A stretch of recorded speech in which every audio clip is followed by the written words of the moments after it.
Welcome everyone to Daf Yomi 1 week at a time, Masechet Gittin. Today is our sixth class, and we are going to be reviewing Daf 37 to 43. Okay, let's begin. Daf 37 talks about, we finished off last week discussing the concept of prusbul.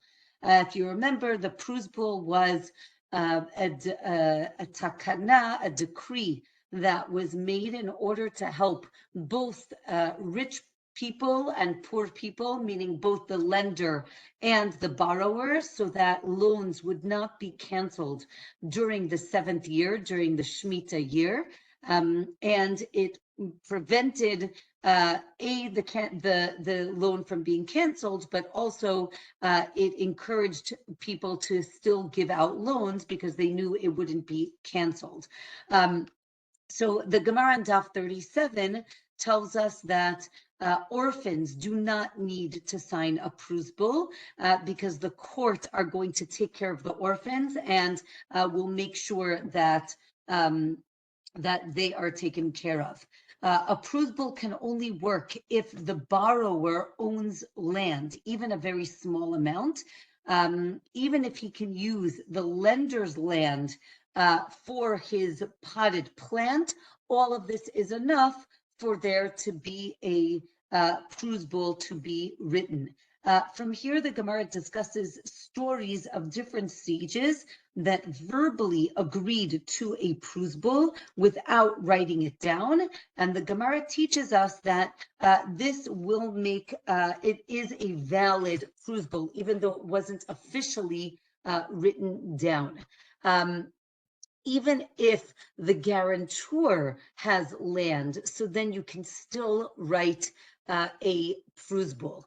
As we mentioned, Shemitah voids all loans, even if not written in a document. It includes loans that don't have liens on property, or if there's a loan that has a lien on property, Shemitah doesn't cancel it. And there the Gemara discusses the ramifications of having a lien on property. This is called achrayut nechasim, like a guarantee. Rabbi Yochanan says it does get canceled. And maybe this statement that we made before is only according to Beit Shammai. A loan where there was a collateral isn't canceled by Shemitah because the lender is holding on to something of the borrower, and therefore it's as if the person has already begun collecting the loan, and therefore it is not canceled. If a person pays back a loan after Shemitah, the lender needs to say, "What are you doing? I canceled the loan." And then the borrower says, no, I still want to give you the money. Here's a gift. And the Gemara discusses how this works. There's a whole story of Abba trying to pay Rabba back for a loan. And he says, I canceled the loan, which is what he needs to do. And then Abba left, and Rabba became upset that he didn't try to push back and pay it back anyway. And Abaye goes to Abba and he tells him, you should have pushed back. And if you push, then he will take the money. And that is exactly what happened. And it shows that you need sometimes to teach him, we need to teach our students how the way of the world works. Okay, if the Gemara tells us that a person is believed to say that they had a prusbul, but they lost it.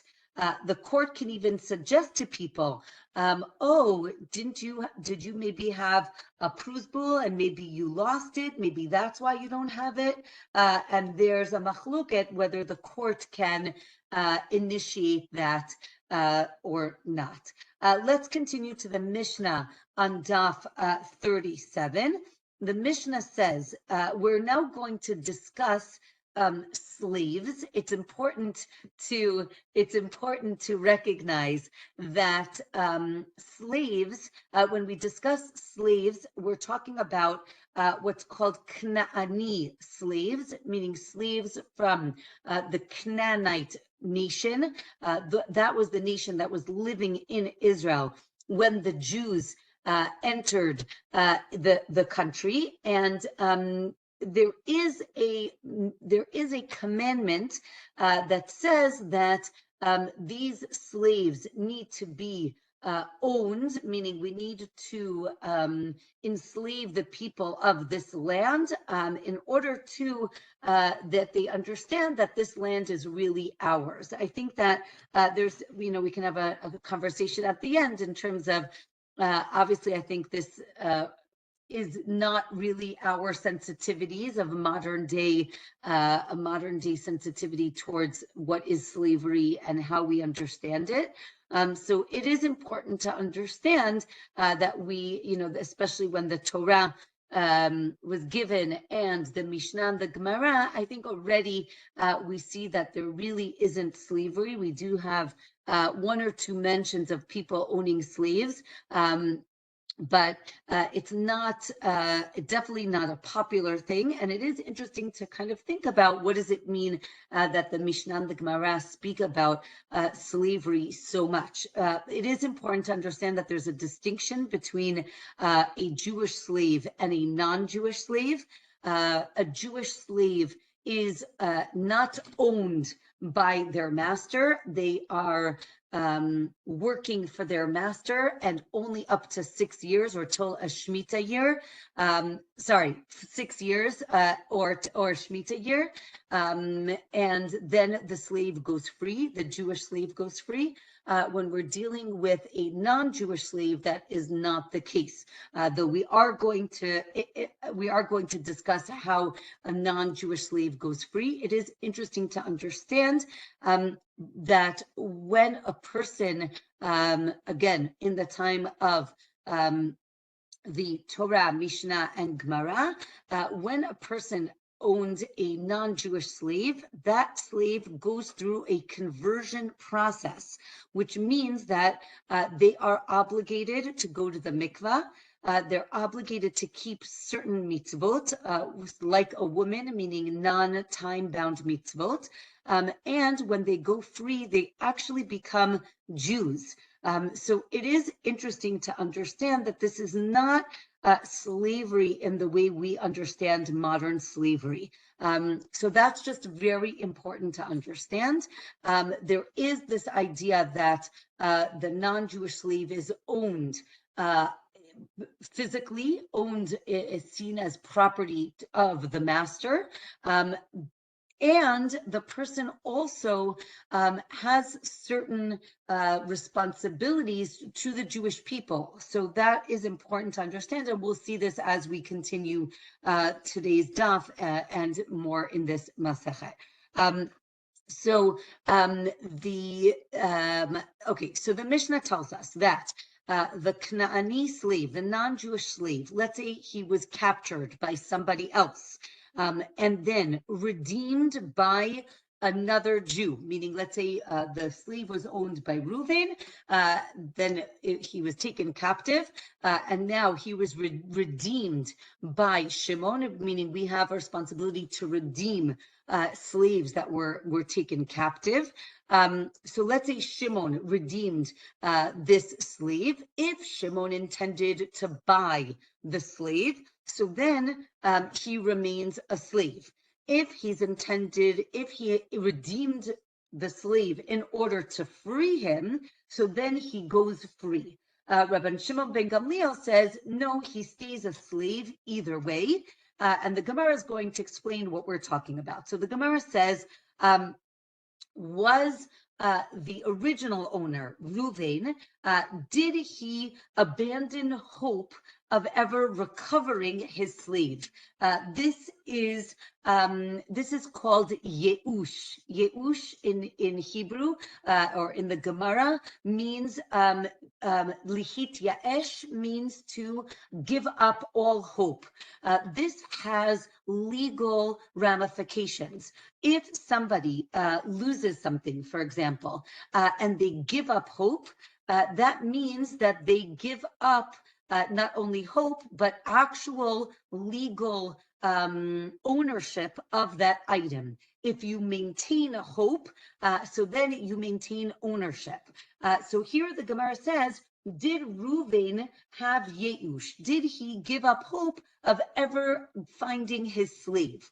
So now we have different opinions. Abaye says that the original owner did not give up any hope, and therefore the slave goes back to Reuven, right? He's the one who owns him.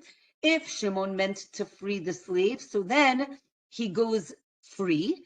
And then again, Rabban Shimon ben Gamliel says that it's a mitzvah to redeem the slaves, as we mentioned, and the slave is redeemed, but always goes back to the original owner because, again, Reuven was still looking for his slave. Rava says, no, Reuven gave up all hope. He says there's no way he'll ever find his slave. And therefore, when Shimon redeems the slave, Shimon now has ownership or rights to the slave, or again, he goes free. And Rabbi Shimon ben Gamliel says, we're concerned that we're going to say that the slave always goes back to one master, meaning either Reuven or Shimon, so that slaves don't on purpose get captured so that they can go free. And again, Rabban Shimon ben Gamliel is either before or after Yeush, after giving if the owner gives up hope. If, let's say, a non-Jewish kidnapper acquires all the work that the slave does, it's important to understand that he doesn't own the slave itself, right? His body. And therefore, Shimon can buy the slave from this non-Jewish captive, the kidnapper, and therefore he can acquire the slave. Daf 38 tells us that again, let's say a non-Jew took captives. Again, he's owned by the Jew by an act of possession. And if this, again, we're talking about a non-Jewish slave, if he was imprisoned by non-Jews and he escapes, so then he goes free, and we force the master to write a document, right? In Hebrew, it's called a get shichrur, which means a document of emancipation that frees the slave. Again, why is this the case? Again, maybe because the master gave up hope.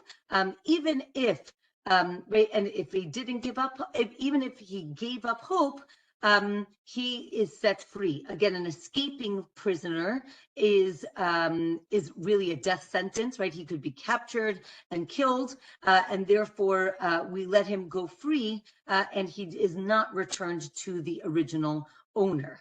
Now we have a story of Shmuel's maid servant, again, a female servant, not Jewish, was captured, and people redeemed her and returned her to him. And he already despaired, meaning he gave up hope, and therefore he set her free. And Shmuel said she doesn't even need a document to set her free because he already freed her, in his heart, and therefore she was free. The maid of Rabbi Abba was also taken captive, and a non-Jew redeemed her. and he did it so that he could marry her. And then they told Rabbi Abba to send again this document to release her, so that now she'll be Jewish. Again, if you remember, when the servants the slaves are freed, they become Jewish. And then once he frees her, again, the people will redeem her and bring her back to the Jews, or again, so that the non-Jew will see that now she is Jewish and will not want to marry her because she is Jewish. There's a case here of like a terrible case of people who were sexually abusing a female slave. So then they forced her owner to free her so that she could marry somebody who would protect her, because again, it seems that the master was not protecting her. I think, again, this is just fascinating in terms of seeing how the Gemara is protecting these women and making sure that there's somebody there to protect them so that they are not taken advantage of. Okay. On the other hand, there's a competing value. There is a positive commandment to not free these Canaanite slaves, these non-Jewish slaves. Again, they are from the nation that lived in Israel when the Jews conquered the land. However, the Gemara says if it's to protect this woman, again, from abuse, so then we do set them free in order to protect them. Even more than that, interestingly, there's a case here where there were 9 men and they were looking for a 10th man and they couldn't find a 10th man for a minion. So they freed one of their slaves and now they had 10 men for the minion. So it seems that it doesn't take a lot in order to free the slaves. And it seems, again, it's interesting if this was a practical application or just theoretical. So not sure, but it seems pretty practical. Okay, here the Gemara says that because of 3 transgressions, people lose their wealth. One is if they free their slaves. Again, this is the other side of that coin that sees it as something you're not supposed to do. If they inspect their fields on Shabbat, right? Again, kind of deciding if, where to plant, what to do. So it seems like they're doing work on Shabbat, even though, well, I should say they're not doing work on Shabbos, but thinking about doing the work that they're going to do during the week. And the third thing is if people schedule their Shabbat meals during the rabbi's lecture. It seems these were 3 different ways that you would lose your wealth, or actions that were not that were frowned upon. If the Gemara now asks, what if you sanctify your slave? You say this slave is for the temple. So then the slave goes free because the temple can't do anything with your slave. If you make your slave ownerless, the slave also goes free. Now the Gemara says maybe when you sanctified the slave, really you meant to say that the value of the slave should go to the Beit HaMikdash, go to the temple. But either way, it seems that the slave goes free, but he still needs a get shichrur, again, a bill of emancipation. Again, this is the reason this is being discussed in Gittin, because the document that he was given was called a get shichrur. So get a document, and therefore it's mentioned here in this Masechet as well. Okay. Again, some say that you did mean the value, and therefore the slave doesn't automatically go free, but you do own the slave's value to the temple. Daf 39, Rabbi Meir holds, he says that people don't say things in vain. We take them literally, and therefore if therefore the person did mean to sanctify the slave's value.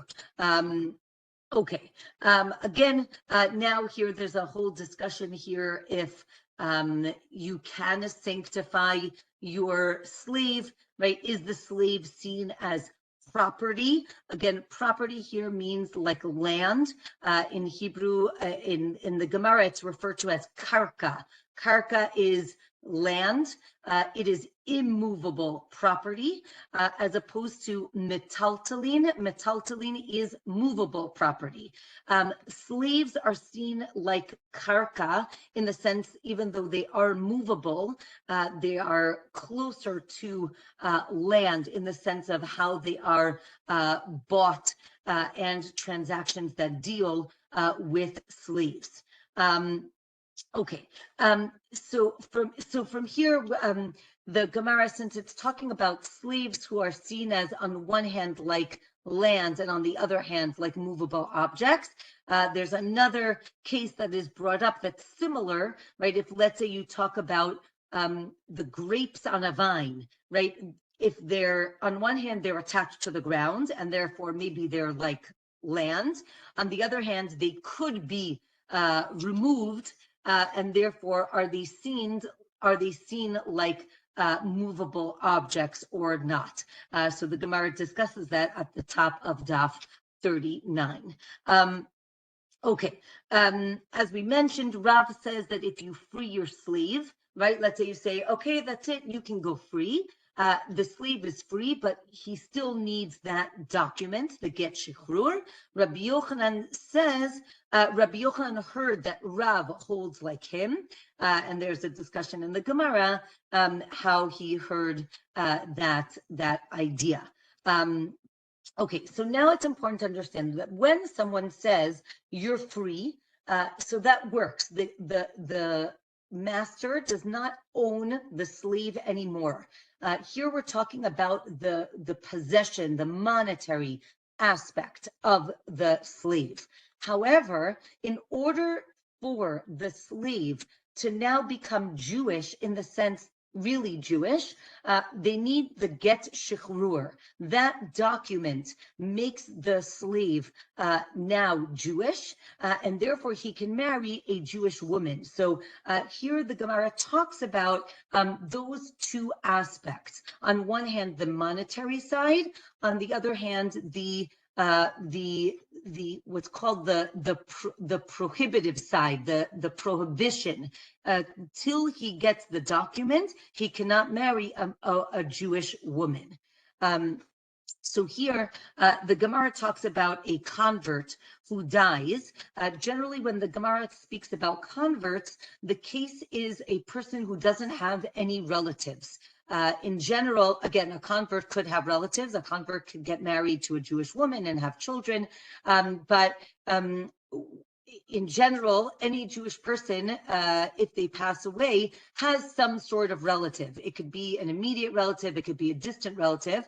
A convert does not really have distant relatives because they just converted. Once you convert, you do not really have any relatives in the Jewish people. So it's just interesting to understand that when the Gemara brings up a case of a convert, we're discussing inheritance, right? Who is going to get their possessions? So a convert dies without relatives. All his possessions are what's called hefker. Hefker means ownerless. And basically anybody can come and acquire those possessions. So here, the Gemara says that the slaves of this convert go free because as soon as the person dies, they acquire themselves, right? So they go free. Or another opinion is that only the adults can acquire themselves because an adult can acquire things. In Hebrew, we say they can make a kinyan. Kinyan is an acquisition. In order for there to be a legal acquisition, you need to be an adult. Again, adult means over 13. Under 13, you cannot make a legal acquisition. And therefore, one opinion in this Gemara is that minors do not go free and they could be acquired by others. So the Gemara gives the idea that the adult slaves should acquire the minor slaves and then they can set them free. So that's important to understand.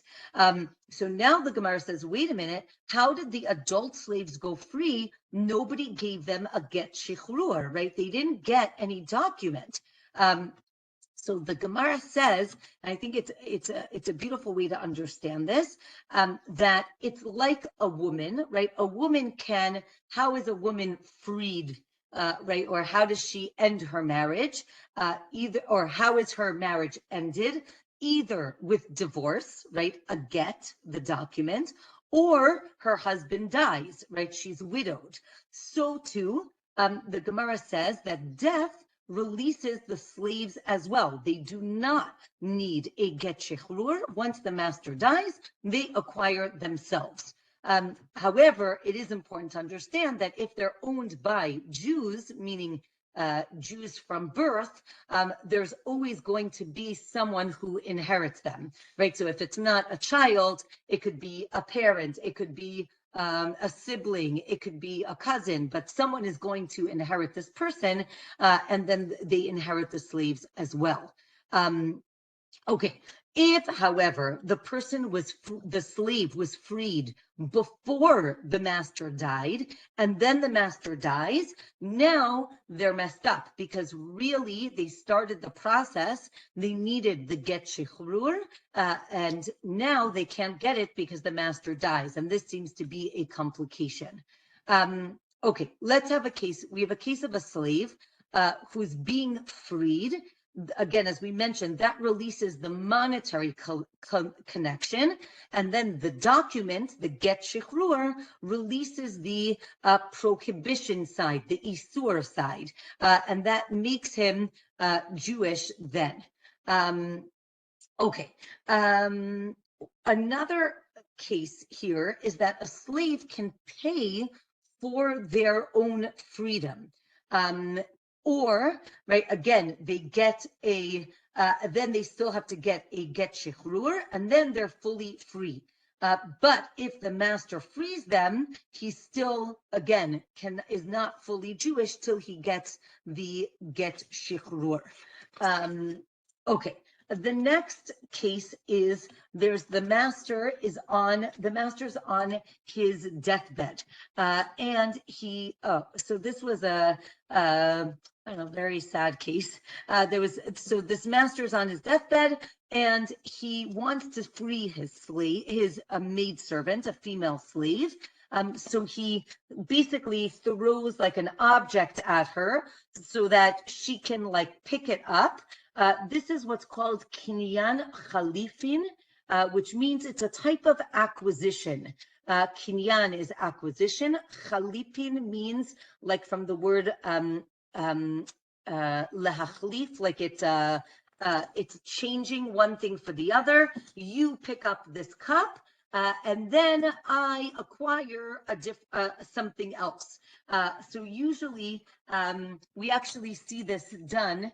If you've ever seen at a wedding with the groom when they're signing the ketuvah, so usually the rabbi will like pick up a pen, and then so there's also a kinyan chalipin. He's giving him the rights for the ketuvah, right? So you acquire the pen, so to speak, and that gives you the acquisition. But here they actually did it in the wrong way. She was supposed to give him something, and then she would acquire her freedom. They did it the wrong way, and unfortunately, she was not set free.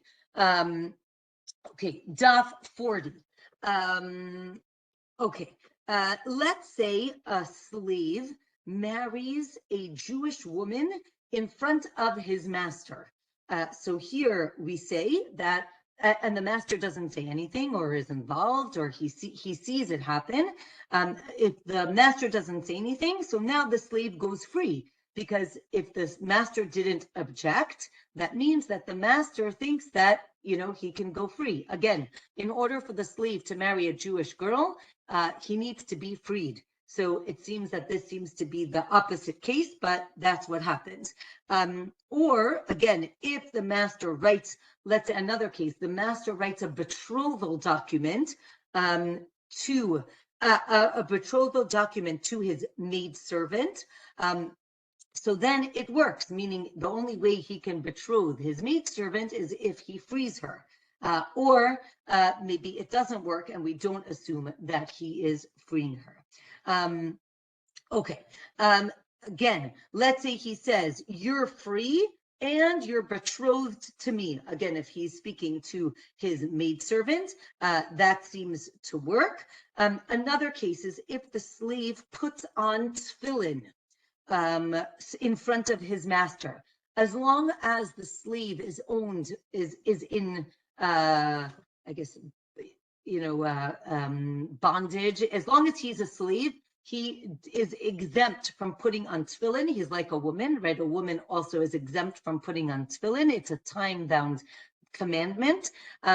Therefore, if the slave puts on tefillin, it's a sign that he's free. If the master doesn't say anything, it means that the slave goes free. Maybe only if he actually puts it on him, maybe that is the case.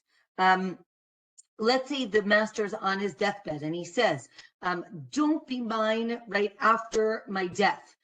So then we force the inheritors to free her, but not her children, right? We're not sure the status of the children. Again, if a woman who's a slave has a child while she is a slave, the master owns the children as well. They don't necessarily go free with the mother.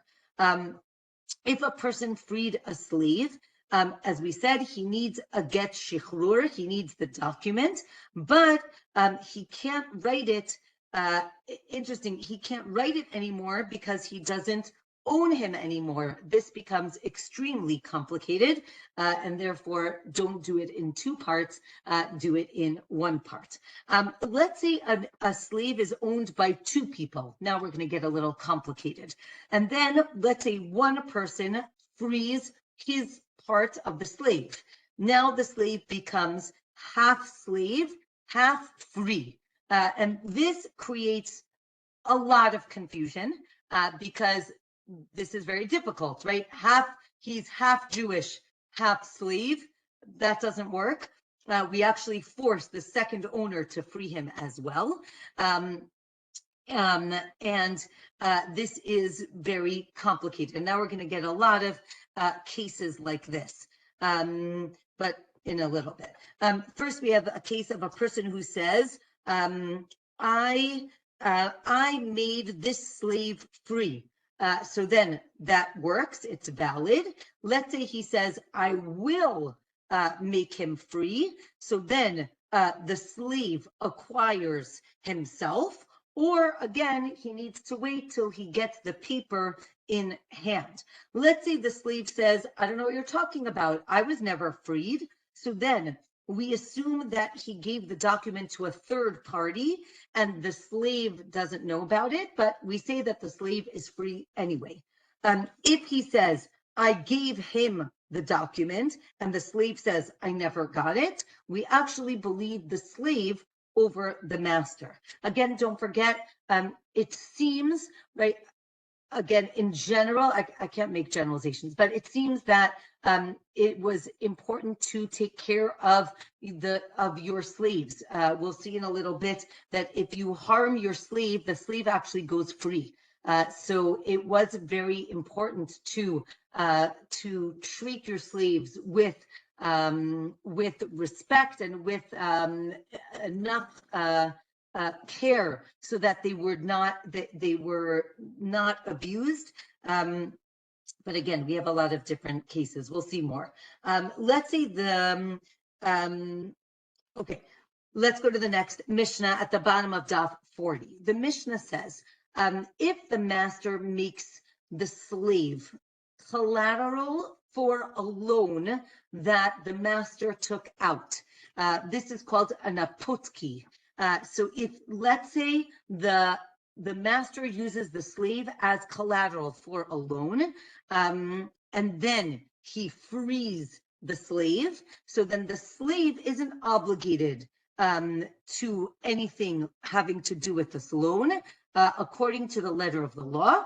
But in order, for tikkun olam, to make sure that the world, runs in the best way possible, so then if the master, for the master to free him, and for tikkun olam, they said that the master should free him, and then the slave writes a document on his value. We'll see what this means in a minute. The Gemara is going to explain.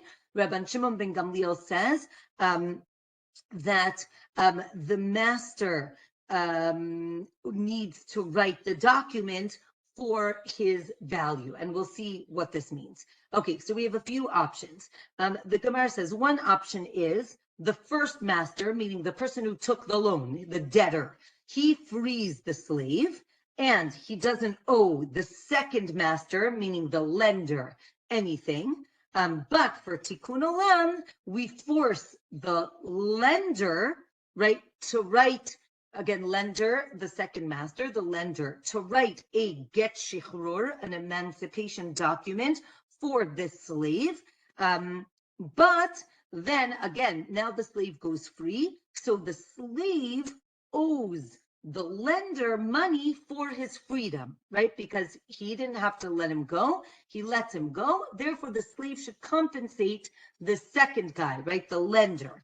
Or if the slave has money of his own, he can give it to him right away, and that's the end. Or maybe the original owner, right, the borrower, compensates the second owner for the loss of the slave. That's option number one. Another option is that the second master, again, the lender, frees the slave, but now this slave is not seen as fully Jewish till the first master frees him, because really that's who owns him, right? Again, all of this is really about who owns the slave. If he, right, again, obviously the borrower owns the slave originally, but now he's used as collateral for a loan. Does that mean that now the lender owns the slave or not? Okay, right, so if the borrower said you can collect from this collateral, and then the collateral gets ruined, so then he can't collect from anything else. This is, let's say, usually a field was seen as collateral. If the field gets ruined, so that's the end. But if he says you can collect from anything, so then he can collect from anything. Okay, the next Mishnah discusses our half and half person, right? So if a person is half slave, half free, Beit Hillel says, what does this mean, half-half? So one day he works for the master, and the next day he works for himself, right? So Sunday he's a slave, and Monday he's free. Tuesday he's a slave, and Wednesday he's free. But he can't marry anybody because, again, he can't marry a non-Jew because half of him is Jewish, and he can't marry a Jew because half of him is not Jewish. So we really have a problem, which is why we said we force the second owner or the second partner to free this person. Beit Shammai say, again, because of tikkun olam, we make, as we mentioned, we make the master free him so that he can marry a Jewish woman. Beit Hillel agree with Beit Shammai that is really the case. We make him free his slave. Okay, so now the Gemara explains. So here the question is, does partial emancipation work? Is there such thing, right? Rebbe says yes. He says it's like money, right? You can pay back half a loan. You can have things that are half. Therefore, you can have half a slave. Chachamim say it's like a woman, right? Again, you can't half divorce your wife. There's no such thing. You can't be divorced on Sunday and married on Monday. And therefore, and again, I think it's so fascinating when again, I think that this is a very difficult discussion when we're talking about owning another human being, but it is interesting to see that according to Jewish law, it is very complicated. On one hand, it's a monetary transaction. On the other hand, we're dealing with a person who is converting, basically, is going to be Jewish, is partially Jewish, is on their way to being Jewish. So there are a lot of sensitivities here that are important to understand. And I think, it's much more complicated than the concept of modern slave or whatever, even ancient slavery. So here really, if we're just talking about a monetary transaction, so I can understand how you can be half owned. If we're talking about, something that's like divorce, you can't be half divorced, which really is the machloket here. With this slave and how we understand this slave. And really, the bottom line is that we force the second owner to free the slave so that the slave could be fully Jewish and marry a Jewish woman. Okay. Again, let's say. Okay, let's say again back to this half slave, right? So let's say a person freed his half, and then retained the other half, and then let's say a person freed half and then sold the other half or gave it away as a gift. Does this work or not? Right, let's say a person gives his possession to two slaves, right? He owns two slaves and he says, you can have all my possessions, right? They each get half the property and they free each other, right? Because if they each get half a property, they each get half of themselves and then they free each other and that works. There's another braita that says, all my possessions go to this slave and to this slave. And here they do not acquire themselves because, again, right, maybe this is different than half to you and half to you. Again, we have this concept of does partial emancipation work or not? Okay, let's say, again, back to our half slave, half free person. If an ox gores harms a half-free slave on the day that he's working for his master. So now we have a few things to understand. According to Jewish law, if an ox harms a person, it's one rule. And I apologize, but I don't apologize, but it just sounds very crass. But if an ox harms a slave, the slave is seen as a possession of the master. Again, he is a person, but he's a possession to the master. The master gets compensated for the harm that is done. So now here the case is that now we have this half free person, half slave. So let's say he gets hurt on the day that he's working for the master. So then the owner of the ox pays the master, right? Because he's a slave on that day. If it's on the other day, so then the money goes to the half free person because he's free, so it goes to him, right? It's called nezek. It's damage that happens to his body, and therefore he gets compensated. Let's say the ox kills this half slave, half person. Again, he gives half of the penalty to the master, and the other half goes to the slave's heirs. So here it's only half and not whole. Again, a slave that was freed but didn't get the get shichrur, the emancipation yet, and now the ox kills him. So the question is he seen as free or not? Now, as soon as the master frees him, he no longer owns him, right? It's not his property anymore.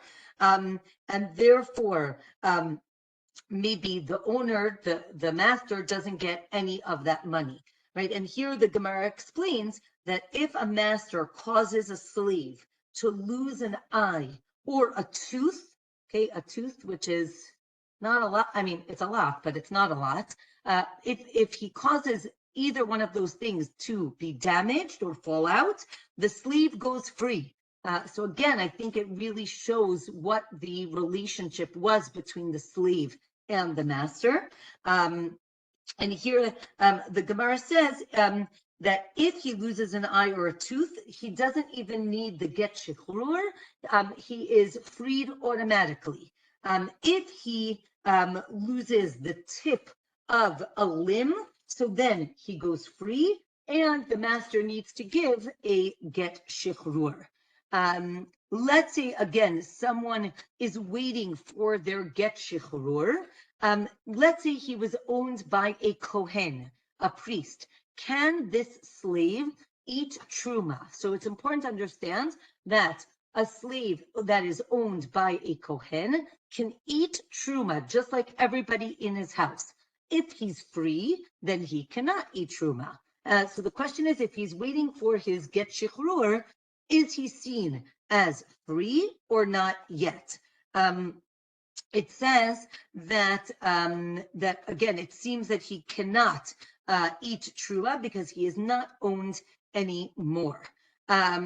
Okay, another case. Let's say the master sold his slave for the money that he might get if this slave is injured by an ox. So he sells him for that knas, that penalty, that amount of money, but he retains the rest of the ownership. So the question is, does that work? Can you sell the rights to this penalty or not? So the Gemara says this is really on daf 43. This is really a machloket. If somebody can sell something that doesn't exist yet, right? You're selling the slave for the rights to something that he doesn't have yet. So that doesn't exist. Does that work or not? And we've seen this before in terms of, right, can I sell you the rights to the fruit on the tree if there are no fruits on the tree yet, right? I know that every spring or fall, this tree gives fruit. Can I sell those fruits before they even exist yet? And that is a machloket. If you can sell something that doesn't exist yet. So the Gemara says, well, those two cases aren't comparable. The tree is there, but I don't know if it's going to be a good crop or not. But here, the slave exists and the ox exists. So I just need I don't need, but it could be that the ox will gore this slave, and then the money will come to you. So again, they exist already. The case hasn't happened yet. Or again, one can say the opposite, right? Generally, fruit grows every year, whereas who says the ox is going to harm this slave? So that's really the machloket. Next case, if the half slave, half free man betroths a free woman, is she betrothed or not, right? Is she mikudeshet or not? Again, there's no such thing as being half betrothed, therefore it doesn't work. So that does not work. Again, let's say a woman now is half free, half a maidservant, right, a shifcha. So now, let's say she was betrothed to one man, Reuven, and then she became free, right? She was freed. And then Shimon, who's Reuven's brother, betroths her now that she's free. Now they both die. I hope you're getting flashbacks from Yevamot, because that's exactly the case here, right? The question is, so the Gemara says she actually does Yibum with Levi. Levi is the third brother. So the Gemara says, wait a minute, what's going on, right? Is she Reuven's betrothed? Is she Shimon's betrothed? So the Gemara basically says she's either Reuven's or Shimon's. She's not both. And therefore, it's either or, and either way, she can do Yibum with Levi. Right, so it seems that when she was freed, the first betrothal is nullified, or right when she is freed, right, maybe she is completely Reuven's now, right, like that half betrothal is kind of hanging in the air, and as soon as she's freed, she becomes fully betrothed to Reuven, the first one. Or it doesn't work, and when she's freed, now she can be betrothed to Shimon.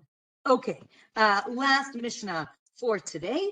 If you sell your slave to an idolater, now here we have a problem. Again, as we said, the slave is kind of semi-Jewish. If you sell him to an idolater, what's going to happen? He's going to go back to being not Jewish, and he can't because you already made him almost Jewish. So this is really, I don't mean really almost Jewish. I mean like, you understand, something amorphous.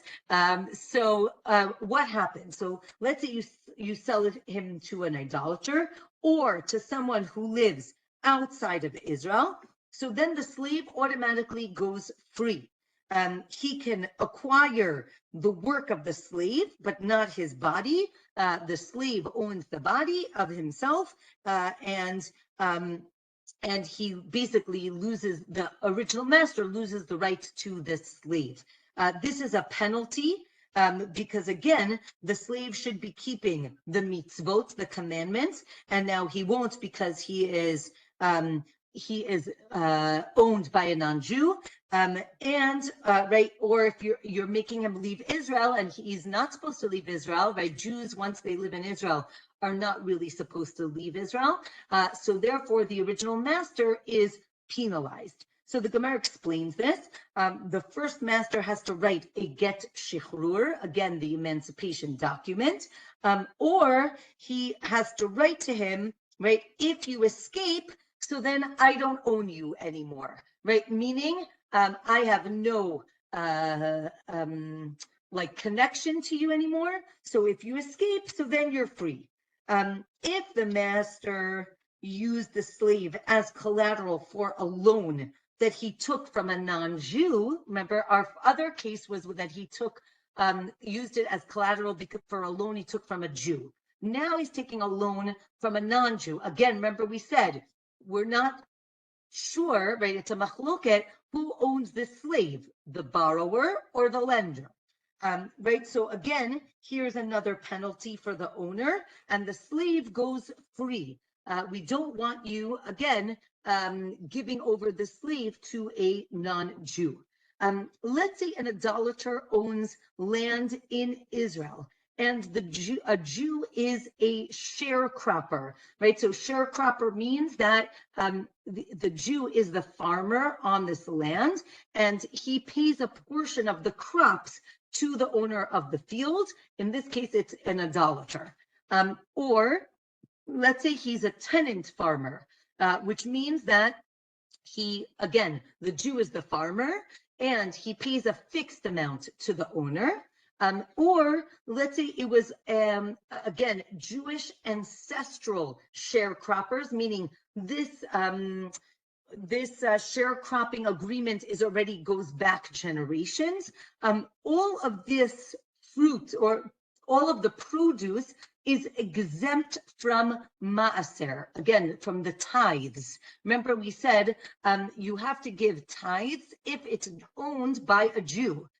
So here the Gemara says that as long as the land is owned by a non-Jew, it is not obligated in tithes, in maaser, even though the land is being worked by a Jew. It's not seen as being owned by the Jew. and therefore it is not obligated in the tithes. Okay, with that, we are going to finish today's class. It was a lot to take in. Be'ezrat Hashem, next week we will have class at our regular day and our regular time. So Be'ezrat Hashem next week regular, and wishing everyone a wonderful week and a lovely summer. And I will see you next week, everyone. Thank you, Rabbi. Thank you. How are you? What time?